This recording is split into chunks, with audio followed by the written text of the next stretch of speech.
द्वारिका की बात है। भगवान की समस्त पटरानियां जब भी अपने कार्यों से निवृत्त होती हैं तो सबके मन में इच्छा होती है कि हमको कुछ ठाकुर जी की लीला या चर्चा सुनाई जाए। चलते फिरते कभी देवकी मैया कोई चरित्र सुनाती हैं, कभी रोहिणी जी कोई चरित्र सुनाती हैं, लेकिन आधे अधूरे ही रह जाते हैं। तो एक दिन समस्त कृष्ण पटरानियों ने रोहिणी जी को बुला करके कहा, रोहिणी मैया ऐसी हैं बलराम जी की मैया। बहुत ध्यान से सुनिएगा। रोहिणी मैया का स्वरूप स्वभाव आपको इतना बड़ा सौभाग्य प्राप्त हुआ, ठाकुर जी की ब्रजलीला, मथुरा लीला और द्वारिका लीला, तीनों लीलाओं का संपूर्ण दर्शन करने का सौभाग्य यदि किसी को मिला है तो वो रोहिणी मैया को मिला है। संपूर्ण ब्रजलीला का दर्शन भी रोहिणी मैया ने किया, संपूर्ण मथुरा लीला का और द्वारिका लीला, सारी लीलाओं का दर्शन रोहिणी मैया ने किया है। तो भगवान की पत्नियों ने रोहिणी मैया से कहा, मां आप एक जगह बैठ करके धैर्य पूर्वक ठाकुर जी की संपूर्ण लीला हमको सुनाओ, ब्रज लीला सुनाओ।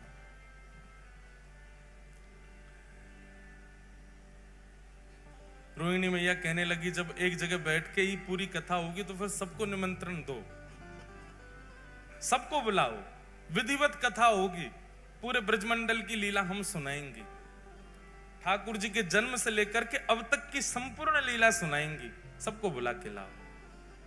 बहुत ध्यान पूर्वक शांति से बैठ के सब लोग सुनना। तभी रुक्मणी आदि अष्टपटरानियां कहने लगी, मां सब आएंगे लीला में, लेकिन 3 लोग वर्ज्य रहेंगे। 3 लोगों को निषेध है कथा में आना। रुक्मणी जी बोली कौन? रोहिणी मैया बोली कौन? बोले सबसे पहले तो बलराम जी, जे नहीं आने चाहिए कथा में। रोहिणी मैया बोली, वाह, वक्ता के पुत्र को ही नहीं आने दोगे कथा में? हमारे लाला हैं बलराम जी, हम कथा सुनाएंगे, हमारे पुत्र को नहीं आने दोगी?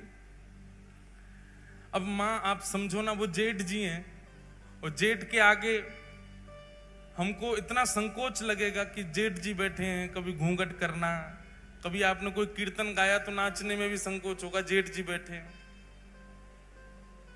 इसलिए आप कृपा करके उनको तो दूर ही रखना। बेचारे बलराम जी के साथ में एक अन्याय तो हुआ कृष्ण लीला में। इसी कारण से जब रासलीला होती है तो रासलीला में हम गाते हैं, राधा नाचे कृष्ण नाचे, नाचे गोपी जन, मन मेरा बन गया सखीरी पावन वृंदावन। ब्रह्मा भी नाचे, शंकर नाचे, सूरज नाचे, चंद्र नाचे, तारे नाचे, सब ब्रह्मांड नाच रहा है, केवल एकमात्र बलराम जी नहीं नाचे। बलराम जी को रास में भी नहीं आने दिया किसी ने। क्यों? बलराम जी आए तो थे। जैसे ही रास में बलराम जी आए, सब गोपियों ने घूंघट कर लिया। सब जेठ ही मानती हैं इनको, क्योंकि गोपियां भी सब कृष्ण को पति मानती हैं, ये बड़े भैया हैं, जेठ हो गए। जैसे ही गोपियों ने घूंघट किया, गोपियां सब खड़ी हो गई। अब ठाकुर जी हाथ पकड़े, नाचो। गोपियां कहें, जेठ जी खड़े, इनके आगे कैसे नाचो? तो ठाकुर जी बोले, दाऊ दादा, ये सब गोपियां नृत्य कर रही हैं, देखो गोपी बने शंकर जी भी घूम रहे हैं, गोपी बने ब्रह्मा जी भी हैं, सब गोपी हैं, आज आपको भी गोपी बन के आना पड़ेगा। दाऊ दादा बोले, मैं बनूंगा गोपी, मैं तो नहीं बनूं। तो बोले, अब यहां तो एक ही पुरुष है, मैं, बाकी सब तो गोपी हैं। आप अब संकोच हो रहा है, ठाकुर जी कैसे कहें कि बाहर चले जाओ। बलराम जी समझ गए कि भैया हम बड़े हैवे को दुर्भाग्य हमारो कि हम यहां खड़े नहीं रह सकते। बेचारे बलराम जी चले गए। आज भी स्थान है, गिरिराज जी की परिक्रमा अगर कच्ची वाली आपने लगाई हो, भीतर वाली, तो कच्ची परिक्रमा लगाओगे तो वहीं पर स्थान पड़ता है लुक लुक दाऊ जी। क्या नाम है? Look look Dau ji. वहां बैठ करके कुंज में छिप करके श्री दाऊ दादाजी नेत्रों से नीर बहा रहे हैं और रास बिहार का दर्शन कर रहे हैं। वहां से लुक लुक कर रहे हैं, देख रहे हैं रास बिहार, इसलिए उस स्थान का नाम है लुक लुक दाऊ जी। वहां बैठ करके संपूर्ण रास का दर्शन किया बलराम जी ने। आज भी वही हुआ। सब कृष्ण पटरानियां कहने लगे, बोले कि कथा में 3 नहीं आएंगे, सबसे पहले बलराम जी, जेठ जी हैं, उनके आगे हम कथा में संकोच होगा। रोहिणी मैया बोली ठीक है। दूसरा, बोले दूसरी सुभद्रा। बोले सुभद्रा जी क्यों नहीं आएंगे? बोले बहुत चंचल हैं। अरे कथा सुनते सुनते हमारे नेत्रों में अश्रु आ गए और हम कहीं रोने लग गए तो आके सामने बैठ जाएंगी। आप रो रही हो, क्या बात है, रो क्यों रही हो? अरे लीला ही तो सुना रही है मैया, आप रो क्यों रही हो? वो बहुत चंचल हैं, बहुत पूछती रहती हैं, बात बहुत करती हैं, इसलिए आप सुभद्रा जी को भी कह दो कि वो भी नहीं आवे कथा में। रोहिणी मैया बोली ठीक है। और तीसरे, बोले तीसरे द्वारिकाधीश। बोले क्यों, उनकी तो लीला है। बोले इसीलिए तो नहीं बैठा ना। अब आप कहोगे कि ठाकुर जी पीरी धोती पहन के नेक्स्ट से ठाकुर जी, त्रिभंग लली ठाकुर जी मटक मटक के चल रहे हैं। अब कथा सुनकर के चिंतन करना चाहिए। हम चिंतन तो करेंगे नहीं, उनको देखेंगे, अच्छा ऐसे चल रहे थे। आप कहोगी कि वह गोपी के यहाँ जाकर के ऐसे माखन चुराए हो, तो चिंतन तो हम करेंगे नहीं, उन्हीं को देखती रहेंगी। और कथा में वक्ता के वाणी और वक्ता के अलावा कोई और देखें, किसी और को देखना पड़े तो फिर कथा का रस नहीं आता। आजकल ये हो रहा है, कथाओं में झांकियां बना के रख देते हैं मंच पे। हम कोई विरोध नहीं कर रहे, पर कथा में नहीं होना चाहिए झांकी। कथा में झांकी कब आती है पता है? जब कथा में मन नहीं लगता तो झांकी बना बना के लाते हैं। चलो इससे तो मन लगे लोगों का, वो आकर्षण के लिए होता है, वो मनोरंजन के लिए होता है। कथा में तो वक्ता की वाणी सुनो, नेत्र बंद करके जो वो कह रहे हैं उसका चिंतन चित्त में करो। मन का मंथन होना चाहिए, मनोरंजन नहीं। और क्षमा करें, अगर द्वारिकाधीश यहां बैठ गए तो आप बोलोगी, हम चिंतन करेंगे किसका? हमारे सामने ही बैठे हैं जिनकी आप कथा सुना रही, तो इसलिए उन्हीं को देखती रहेंगी हम तो। और फिर स्वभाव आ जाता है ना, जिसकी प्रशंसा सुनाई जाती है तो हम उसको अच्छा तेरी बात बता रहे हैं, ऐसे करता है, ये होता है। और बोले आप कुछ भी बताओगी, हम श्री कृष्ण को, अच्छा तो ये सब किया आपने। तो इस कारण से कथा में वो भाव नहीं बन पाएगा जो बनना चाहिए। इसलिए ठाकुर जी को भी कथा में मत बुलाओ। रोहिणी मैया बोली तुमने उन 3 लोगों को निषेध किया जिन 3 से पूरी द्वारिका चल रही है। द्वारिका में पत्ता नहीं हिलता इन तीनों के बिना, और तुम कह रही हो कि तुम पूरी कथा सुन लोगी इन तीनों के बिना। बहुत ध्यानपूर्वक सुनिएगा, उपचार कुछ सोचो, कुछ विचार करो कि ये 3 कैसे रुकेंगे कथा में आने से। तो भगवान की पत्नियों में सबसे ज्यादा बुद्धिमान है सत्यभामा। रुक्मणी जी तो बहुत सीधी हैं, रुक्मणी जी बहुत सहज है। रुक्मणी जी तो कह भी रही थी आने दो, कोई बात नहीं, पीछे बैठ जाएंगे तीनों। सत्यभामा ही अड़ी है, ना ना ना ना, तीनों नहीं आने चाहिए। सत्यभामा जी बोली एक उपाय है। बोले क्या? बोले इन तीनों को एक खेल में व्यस्त करा देते हैं, एक खेल खेलते रहेंगे, उसी में व्यस्त रहेंगे, इतनी देर हम कथा सुनते रहेंगे। बहुत दिन हो गए, अब ये बड़े हो गए तीनों, इन तीनों को इनका बचपन याद कराया जाए। रोहिणी मैया बोली वो कैसे होगा? बोले जिस दिन ये तीनों संग बैठे होंगे हम उनके सामने चौसर खेलेंगे। चौसर बहुत प्रिय है तीनों को, और चौसर भी गलत सलत खेलेंगे, तो हमको सही करने के लिए वो तीनों बैठ जाएंगे, और तीनों जैसे बैठेंगे चौसर खेलते खेलते उसी में व्यस्त हो जाएंगे, और हम यहाँ आकर के कथा सुनने लग जाएंगे। रोहिणी मैया बोली ठीक है, तुम्हारी तरकीब अच्छी है, लगाओ। वही हुआ। एक दिन सत्यभामा, जामवती, रुक्मणी जी, कालिंदी, सारी सब बैठी हैं, और सब बैठ करके चौसर खेल रही हैं। और चौसर खेलते खेलते अब जोर जोर से हंसने की आवाज आई, तो सुभद्रा जी ने तुरंत देखा, बोले हो क्या रहा है? देखा तो भाभियां सब खेल रही हैं। आकर के सुभद्रा जी जब देखने लगी तो देख के बोली, ये तो गलत खेल रही हैं, ऐसे थोड़ी खेला जाता है, रुको मैं भैया को बुला के लाती हूं, मैं दिखाती हूं कैसे खेलते हैं, हम तीनों तो निपुण हैं। और तुरंत कृष्ण बलराम को लेकर के सुभद्रा जी आई और चौसर की सेज पर बैठ गई और वहां चौसर खेल खेल के दिखाने लगी। 3 पक्ष बट गए, कुछ बलराम जी के, कुछ ठाकुर जी के, कुछ सुभद्रा जी के, सब पत्नियां बट गईं। अब तो थोड़ी देर तो इनका उत्साहवर्धन किया, हाँ हाँ बहुत अच्छा बहुत अच्छा, अरे बलराम जी आप तो कमाल हो, कभी ठाकुर जी आप कमाल हो, ऐसे सब नाटक हो रहा था वहां पे। इतने में धीरे धीरे धीरे पीछे से उठ करके सब पत्नियां ठाकुर जी की जा रही थी और जैसी खेल समाप्त होने लग जाए तो सत्यभामा जी ऐसा कुछ करें कि वो चौसर का पूरा जो स्थान था, जो पूरा सामने रखा था, वो हिल जाए, अरे अब तो दोबारा से होगा और फिर शुरू हो जाए। ऐसे खेल में तीनों को तन्मय करके समस्त पटरानियां एक सभागृह में चली गईं और रोहिणी मैया आसन पर विराजमान होकर के ब्रज लीला सुनाने लगी।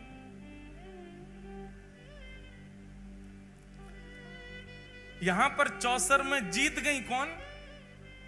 सुभद्रा जी।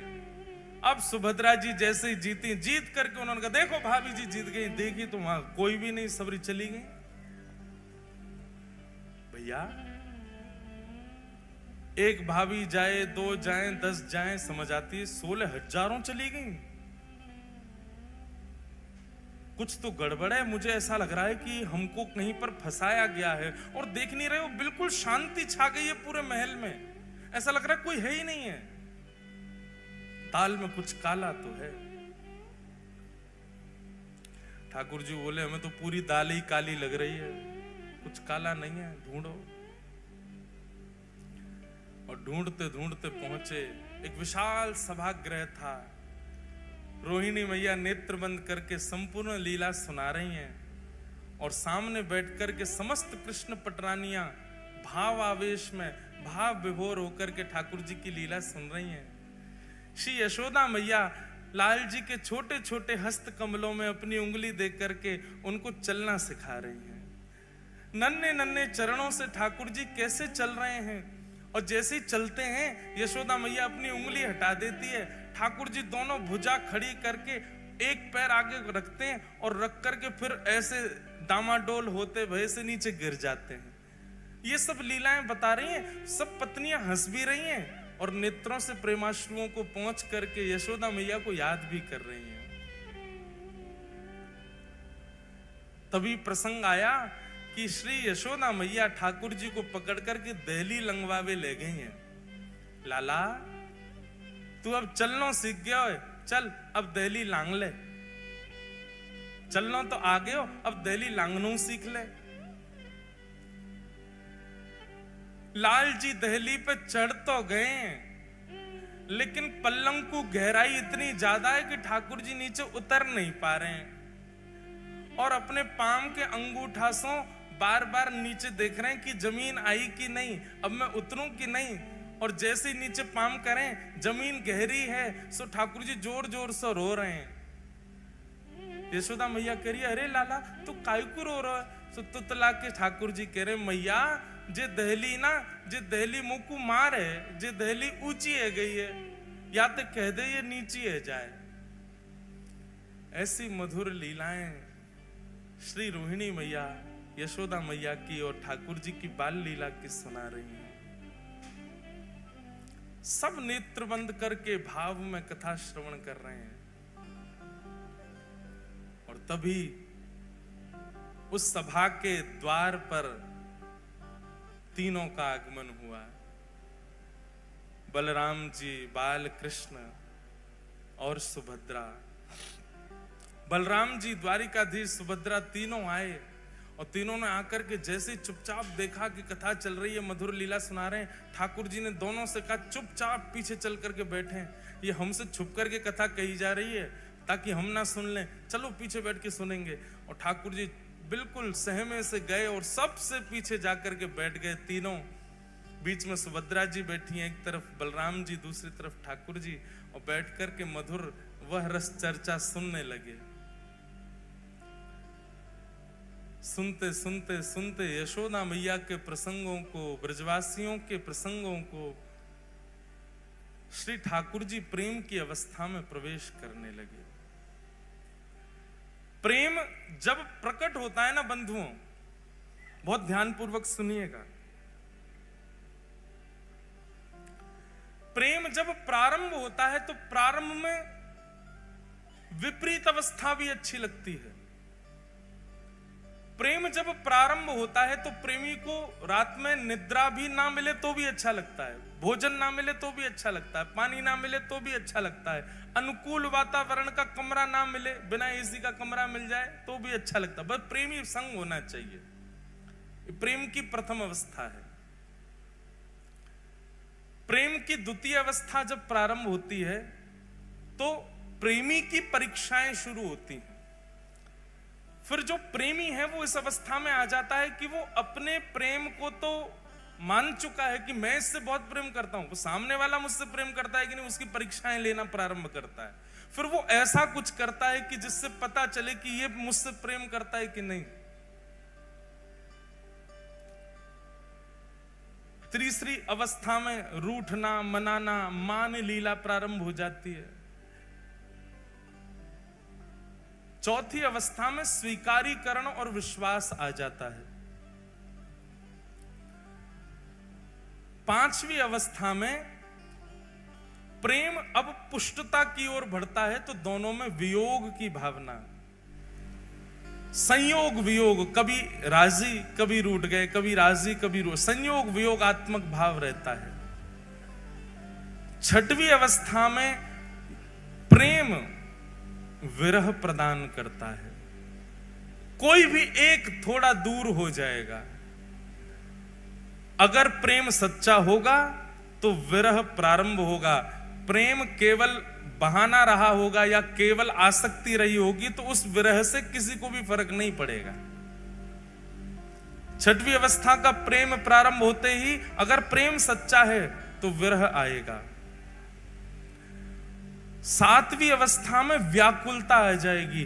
अब पहले तो अच्छा लग रहा था इसलिए भोजन भी मन नहीं होता था, सोने का मन नहीं होता था, पर अब व्याकुलता इतनी बढ़ गई है, व्याकुलता के कारण भोजन नहीं प्रिय लगता, निद्रा नहीं प्रिय लगती।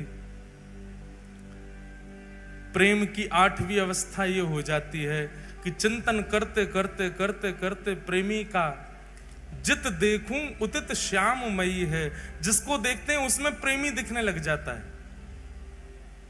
इसकी चाल मेरे प्रेमी जैसी है, इसका मुख मेरे प्रेमी जैसा है, वो हंसता था तो ऐसे ही हंसता था, वो बैठता था तो ऐसे ही बैठता था, वो बोलता था तो ऐसे ही बोलता था। प्रेम की नौवीं अवस्था जब आ जाती है तो प्रेम प्रगाढ़ और वियोग की चरम स्थिति आ जाती है। तब व्यक्ति जड़ और चेतन का भी भ्रांति नहीं रख पाता, जड़ से भी पूछने लग जाता है, जड़ से भी चर्चा करने लग जाता है, जैसी गोपियों की हो गई थी। भगवान के वियोग में वृक्षों से पूछ रही हैं, तुमने श्याम सुंदर को देखा? तुलसी से पूछ रही हैं, अरे तेरे बिना तो वो भोजन ही नहीं करते, तूने उनको देखा? मयूर से पूछती हैं, तुमने उनको देखा? तुझे तो सिर पे धारण करते हैं। प्रेम की नौवीं अवस्था आ जाती है और प्रेम की जब 10वीं अवस्था प्रारंभ होती है तो प्रेमी अपने प्रेमी का चिंतन करते करते करते करते करते करते प्रेम विगलित होने लग जाता है। जैसे एक मोमबत्ती में अग्नि प्रज्वलित करने पर वो पिघलने लग जाती है, ऐसे प्रेमी के सर्वांगीण अंग पिघलने लग जाते हैं। बहुत ध्यानपूर्वक सुनिए, कोई चर्चा मत कीजिए, हमारी प्रार्थना है। ठाकुर जी ने जब कथा में बैठना और श्रवण करना प्रारंभ किया तो ब्रजवासियों की याद आने लगी, अपनी लीला सुन के मुस्कुराने लगे, अच्छा सा लगने लगा। फिर विपरीत अवस्था भी अच्छी लगने लगी। धीरे धीरे धीरे कथा आगे बढ़ने लगी। ठाकुर जी उन अवस्थाओं को पार करते गए। पार करते करते 6वीं 7वीं अवस्था में आकर के ठाकुर जी अपना हृदय पकड़ करके सहलाने लगे, ब्रजवासियों की याद आने लगी। 7वीं 8वीं अवस्था आते ही श्री ठाकुर जी के नेत्रों से अश्रुबिंदु गिरने लगे। सभागृह में दिखने वाली ब्रज जैसी कोई भी वस्तु उसको ठाकुर जी जा जा करके अपने हृदय से लगाने लगे। मेरी मैया कहां है, मेरे बाबा कहां है, मधुमंगल श्रीदामा सब कहां है। इस प्रकार ठाकुर जी ढूंढने लगे। अपनी पटरानियों में ही किसी के रूप को देख करके कहते हैं श्रीदामा ऐसो ही लगे, मेरो मधुमंगल ऐसो ही दिखे। रोहिणी मैया को देख के यशोदा मैया ऐसी लगे। बलराम जी को देख के कहते हैं दाऊ दादा हमारे नंद बाबा ऐसे ही लगे। ठाकुर जी की ऐसी अवस्था प्रकट हो गई।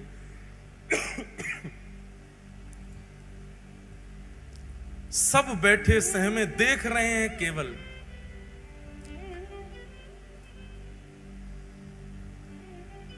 जैसे ही विरह की प्रेम की 10वीं अवस्था प्रारंभ हुई, सुभद्रा जी गईं, दौड़ करके ठाकुर जी को एक जगह स्थान पर लाकर के बैठाया, संभालने लगी। पर रोहिणी मैया तो भावावेश में आकर के कथा कहती जा रही हैं। सुनते सुनते सुनते प्रेम की 10वीं अवस्था में जैसे ही प्रवेश किया, ठाकुर जी की भुजाएं खड़ी हो गईं, बलराम जी की भुजाएं खड़ी हो गई, मानो आवाहन कर रहे हो, अरे भैया कोई जाओ, जाके ब्रजवासिन को लाके हमारे हृदय से लगा दो। 10वीं अवस्था प्रारंभ होते ही श्री ठाकुर जी का श्री अंग पिघलने लगा। नेत्र पिघल गए, नासिका पिघल गई, कान पिघल गए, मुखमंडल पिघलने लगा, हस्तकमल पिघलने लगे, चरण पिघल गए, उदर पिघल गया, सर्वांगीण श्री अंग पिघलने लगा श्री ठाकुर जी का। प्रेम अपनी स्थिति में होता है तो नेत्रों से आंसू निकलते हैं, पर प्रेम जब चरम स्थिति में जाता है तो व्यक्ति की चरम भी पिघलने लग जाती है। हम संसारी मानव पांचवी श्रेणी से ऊपर नहीं जा सकते प्रेम की में, क्योंकि हमारा प्रेम इतना है ही नहीं। उससे ऊपर की स्थिति में जाते ही सबको अपना स्वार्थ दिखने लग जाता है। हम कभी 10वीं अवस्था, 9वीं अवस्था, 7वीं अवस्था में नहीं जा सकते। हमारी स्थिति केवल 5वीं अवस्था तक है। जैसे वियोग प्रारंभ होता है, वियोग आते ही हमको अपना स्वार्थ दिखता है, और स्वार्थ दिखते ही हम अपने प्रेमी का त्याग कर देते हैं। उससे मिलने वाले विरह को हम सह नहीं पाते।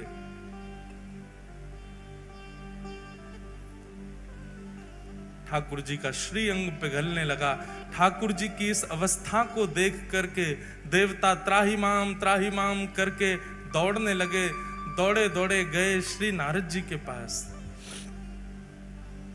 और नारद जी से जाके कहा, नारद जी कुछ करिए। अगर रोहिणी मैया की कथा को अभी रोका नहीं गया तो श्री ठाकुर जी संपूर्ण जल निमग्न हो जाएंगे। तुरंत नारद जी महाराज आए। कथा इतनी प्रबल स्थिति में पहुंच चुकी है कि वहां जाकर के विक्षेप नहीं डाल सकता कोई।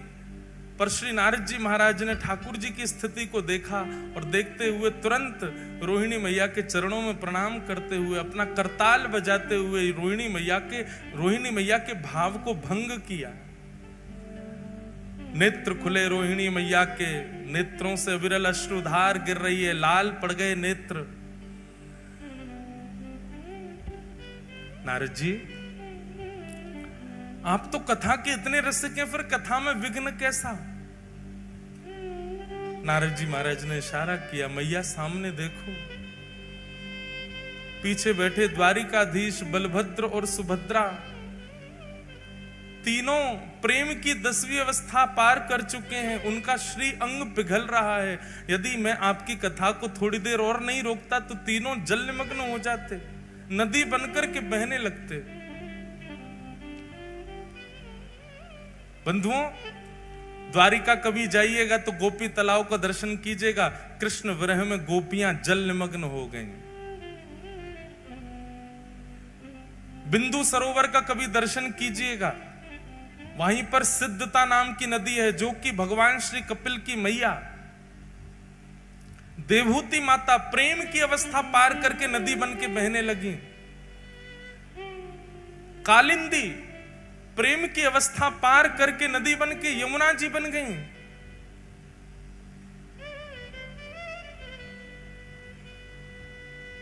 भगवान शिव का प्रेम ही श्री गंगा के रूप में परिवर्तित हो गया।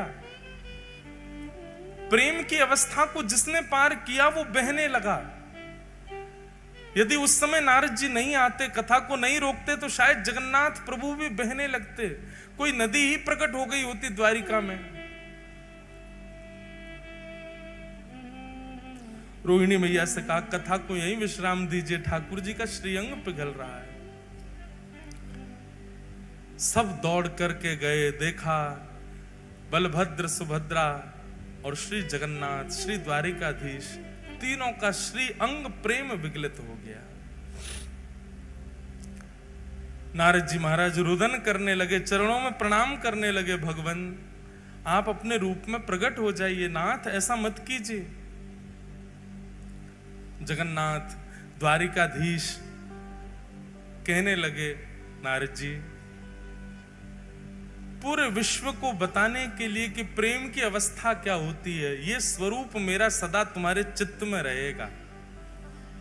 मैं अभी अपने पूर्व रूप में आ जाऊंगा, पर मेरे इस स्वरूप को तुम अपने चित्त में धारण करके रखो। कलिकाल में व्यक्ति इतना ज्ञान सहन नहीं कर पाएगा, वैराग्य अपने जीवन में ला नहीं पाएगा, पर वो प्रेम का अधिकारी बन पाएगा। उसको प्रेम स्वरूप बताने के लिए, प्रेम किसे कहते हैं यह दर्शाने के लिए, मेरा यह स्वरूप तुम्हारे हृदय से कलिकाल में पुनः प्रकट होगा। तब तक के लिए इस स्वरूप को तुम अपने चित्त में विराजमान कर लो। और वही ब्रजवासियों का प्रेम, वही श्री किशोरी जी, वही नंद बाबा यशोदा मैया के विरह में प्रेम जो प्रकट हुआ द्वारिकाधीश का, वही रूप कलिकाल में इंद्रद्युम्न राजा के द्वारा इस धराधाम पर प्रकट हुआ, जिनका नाम विश्व प्रसिद्ध श्री जगन्नाथ हुआ। बोलो जगन्नाथ महाप्रभु।